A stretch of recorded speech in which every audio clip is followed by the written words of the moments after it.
ከትውልድ ሀገር ርቆ መኖር ይቻላል። ልብን ግን ከሀገር ማራቅ አይቻልም። በሀገራዊ ምክክሩ መድረክ ላይ ለመሳተፍ ከደቡብ አፍሪካ የመጡት ፓስተር አረጋ ሽፈራው በሀገራዊ ምክክሩ የዲያስፖራ ተወካይ ሆነው ተሳትፈዋል።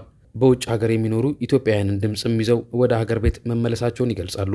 እንግዲህ ከዲያስፖራ አንጻር አሁን ሁላችንም አንድ ላይ ነው ያለነው። ከዓለም የመጣን ሁሉ አንድ ቦታ ላይ ነው ያለነው። ከአሜሪካ፣ ከካናዳ፣ ከአውስትራሊያ፣ ከአውሮፓ ከዓለም ጫፍ ሁሉ መጥተዋል። ኦልሞስት 80 የሚሆን ከዓለም ጫፍ መጥተናል። ትላልቅ ይዛሉን ኢትዮጵያውያንን የሚወክሉ ናቸውና እውነት ለመናገር ይህንን በዚህ አጋጣሚ ያየነው እዚህ እንደሚወራ አይደለም። ሁሉም ኢትዮጵያዊ እዛ ይኖር እንጂ ልቡ ያለው ኢትዮጵያ ላይ ነው። ውጪ ይኖር እንጂና በመጥፎ አመለካከት ኢትዮጵያን እንደምንጠላ ተደርጎ ለብዙ ጊዜ ያማሳያ ነበር። ይሄ ምክክር ይሄንንም ጭምር የሚያጸዳ ይሄንንም አካታች ያደረጋ ሆኖ ስላገኘን ካያለንበት መጥተን የተቀመጥንበት ጊዜ ነው እና አካታች ነው ብዬ ነው ማስበው። ከአሜሪካ፣ ከካናዳ፣ ከአውስትራሊያ፣ ከአውሮፓ፣ ከደቡብ አፍሪካና ከሌሎችም የዓለም ክፍሎች የመጡ ኢትዮጵያውያን በአንድ መድረክ መቀመጣቸው ለፓስተር አረጋ ልዩ ትርጉም አለው። የተለያዩ የማህበረሰብ ክፍሎች፣ እምነቶች፣ ልምዶችና የህይወት ታሪኮች በአንድ ጠረጴዛ ዙሪያ መሰብሰባቸው ለሀገራዊ መግባባት ጠንካራ መሰረትም ይጥላል ብለዋል። እንግዲህ የብዙ ብሔር ብሔረሰቦችና የብዙ ሃይማኖቶች ባለቤት ናት ኢትዮጵያ።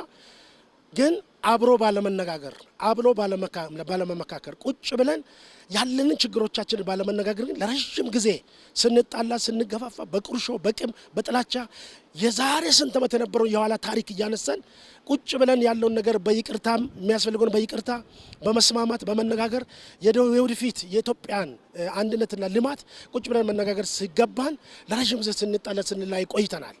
አሁን ከዚህ አንጻር ስናይ አሁን ቁጭ ብለን ስንነጋገር ደግሞ ካየሁት አንጻር አንደኛ ለመጀመሪያ ጊዜ ሴት ወንድ ሳይባል አካለ ጎደሎ ሳይባል የተማረ ያልተማረ ሳይባል የፖለቲካ የሃይማኖት ልዩነት ሳይኖር በኢትዮጵያዊነት ከዳር እስከ ዳር ሁሉም አብሮ ቁጭ ያለበት ጊዜ ነው።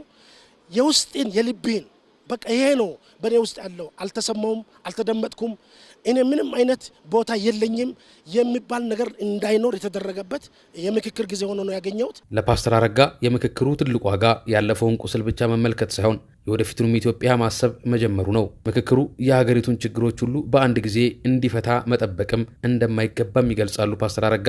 ዋናው ለውጥ ግን ልዩነቶችን በግጭት ሳይሆን በውይይት ለመፍታት መጀመሩ ቁልፍ ነጥብ ነው ይላሉ። ምናልባት ሁሉንም ችግሮች በዚህ ምክክር ብቻ እንፈታለን ብለን አንጠብቅም፣ ግን ጀምረናል።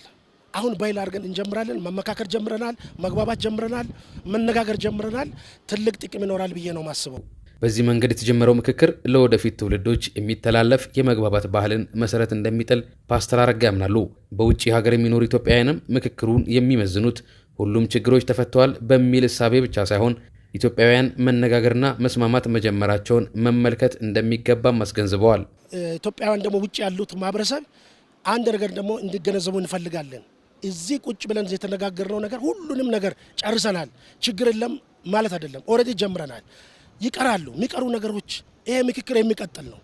በሆነ ጊዜ ደግሞ እንደገና ቁጭ ብለን ኢትዮጵያ ትነጋገራለች። ኦልሬዲ አሁን ባይል አድርገናል፣ ጀምረናል። መነጋገር ያለውን ጥቅም አይተናል። ስለዚህ ኢትዮጵያ ሕዝብ ይህንን መቀበል አለበት። ምክክር በአንድ ጊዜ የሚጠናቀቅ ፕሮጀክት ሳይሆን ልዩነትን በውይይት የሚያስተናግድ ባህል እንዲሆን ከተቻለ ይህ ለቀጣይ ትውልዶች የሚተላለፍ ሀገራዊ ውርስ እንደሚሆን የፓስተር አረጋም የሌሎችም እምነት ነው።